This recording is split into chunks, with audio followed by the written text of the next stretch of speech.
Now, one thing hampering school officials in getting to the bottom of this is that they say students tend to be very savvy when it comes to social media. For example, when word got out they were investigating this site, the site went down. It has since come back up, but now it's under a different name. Live in Worcester, Jim Morelli, Fox 25 News.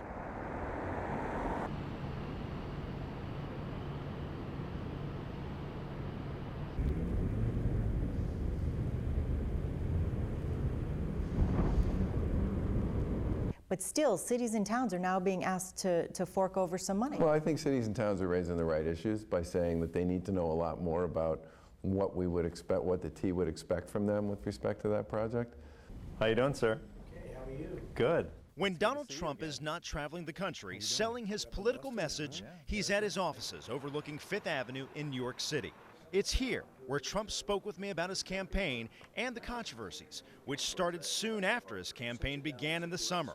Well, I think always when you're number one, they're shooting at you. And a lot of it's false. I mean, I'd say almost all of it's false. But you're number one in the polls, and therefore they're shooting at you. Over the course of the campaign, you've said a lot. Is there anything you regret saying or regret how you said it?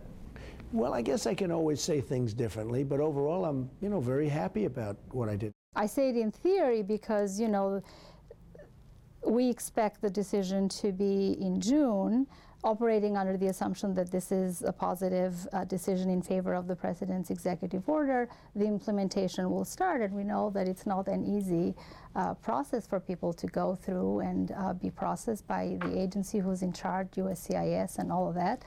Potentially, as many as 80,000 people could be affected, 80,000 people who would suddenly be able to compete for jobs with legal immigrants and with U.S. citizens. 6 out of 10 jobs for the next 10 years are going to require something more than a high school education. A certificate to a community college, to a graduate or graduate degree. And so what we've spent, that report I spent 6 months writing for the president, said, how do we guarantee we have the most highly skilled workforce in the world? There's definitely hope, because for me, nobody thought I could get it right after the first, third, fourth, fifth time. They thought, man, he's never gonna stop. Empowerment, where they're not just sitting there getting, they're giving. And that's a lot of what TOSA is that people have to help each one teach one, and it's quite different. These are hardcore criminals, including people wanted for rape, kidnapping, even murder. Yet neighboring police departments and prosecutors are failing to collect their suspects from out of state, even if they've already been detained. Not a lot of people know. I was worried about the community and what would they think of me as a mother. Would they not let their kids play with my other kids? Did they think it was a bad home he came from? The Federal Trade Commission has been giving consumers the rap on these rap scams. It's sort of a new twist on an old trick.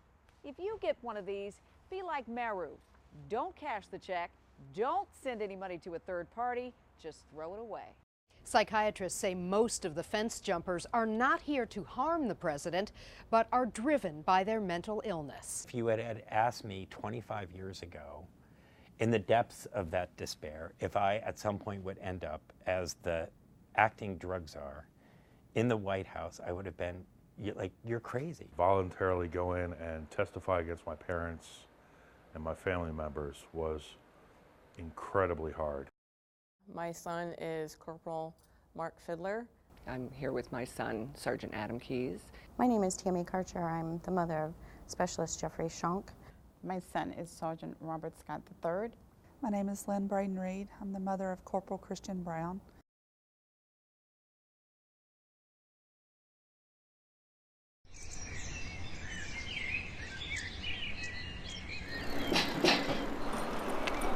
It feels like it's been 2 or 3 lifetimes that have passed since I was out here. This street was really a combat zone.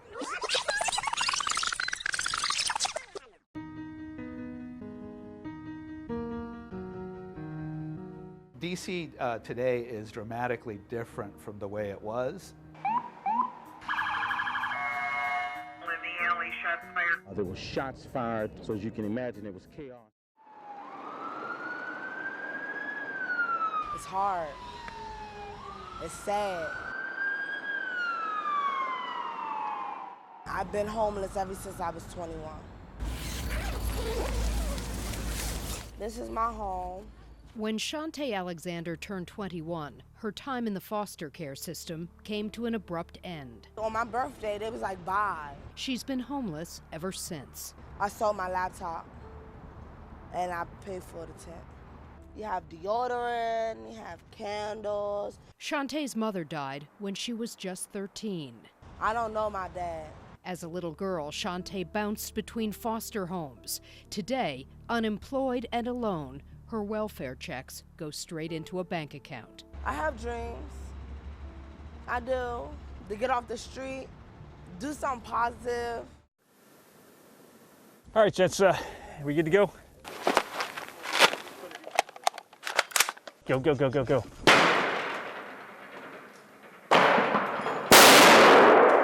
Hold right, clear left, hold right. By day, they're special agents with Homeland Security investigations. But on a moment's notice, they suit up and serve high-risk arrest warrants, dismantle drug rings, and bring sex traffickers and human smugglers to justice. It's kind of like going into the phone booth and putting on the cape, and then out they come and they're ready. We clear this side clear. Training like this is critical. Today, they may be working a drug case, they may be working a fraud case, they may be working a sexual predator case. But at a moment's notice, they're going to get a phone call, and they may suddenly find themselves in a situation where they have to rescue somebody. For the first time ever, the next person you meet in this country, at work, at the library, at a coffee shop, will likely be of a different race or ethnic group than you are.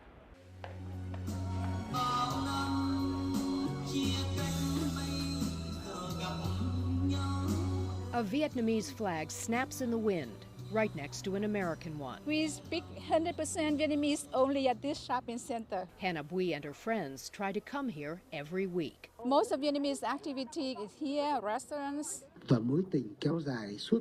Street signs and businesses may lead you to believe this is a bustling strip mall in Vietnam. But it's actually in Northern Virginia. I come here every year. I wouldn't miss it. I think it's a great time for everybody just to stop and thank the veterans who provide the freedom that we all live under. I don't feel like doing this anymore. I'm tired of it.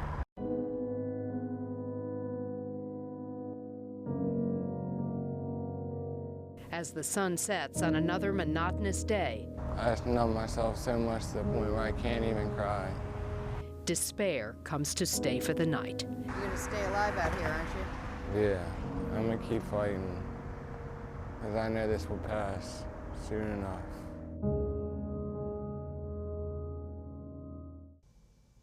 Ryan's family has already spent more than $70,000 in private rehab facilities. The longest program was 3 months, and afterwards, Ryan went right back to feeding his addiction. His family cannot get him insurance because of his pre-existing condition.